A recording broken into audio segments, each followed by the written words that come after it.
నోవాహు వంశావళి ఇదే. నోవాహు నీతిపరుడును, తన తరములో నిందారహితుడునై ఉండెను. నోవాహు దేవునితో కూడా నడిచినవాడు. షేము, హాము, యాపేతను ముగ్గురు కుమారులను నోవాహు కనెను. భూలోకము దేవుని సన్నిధిని చెడిపోయి ఉండెను. భూలోకము బలాత్కారముతో నిండి ఉండెను. దేవుడు భూలోకమును చూసినప్పుడు అది చెడిపోయి ఉండెను.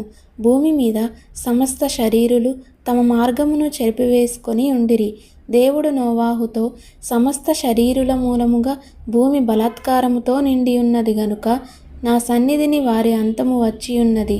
ఇదిగో, వారిని భూమితో కూడా నాశనము చేయుదును. చితిసారపు మ్రానుతో నీ కొరకు ఓడను చేసుకొనుము. అరలు పెట్టి ఆ ఓడను చేసి లోపటను వెలుపటను దానికి కీలు పూయవలెను. నీవు దాని చేయవలసిన విధమిది. ఆ ఓడ 300 మూరల పొడవును, 50 మూరల వెడల్పును, 30 మూరల ఎత్తును గలదై ఉండవలెను. ఆ ఓడకు కిటికీ చేసి పైనుండి మూరెడు క్రిందికి దాన్ని ముగించవలెను. ఓడ తలుపు దాని ప్రక్కను ఉంచవలెను. క్రింది అంతస్తు, 2వ అంతస్తు, 3వ అంతస్తు గలదిగా దాన్ని చేయవలెను. ఇదిగో, నేనే జీవవాయువు గల సమస్త శరీరులను ఆకాశము క్రింద నుండకుండా నాశనము చేయుటకు భూమి మీదికి జలప్రవాహము రప్పించుచున్నాను.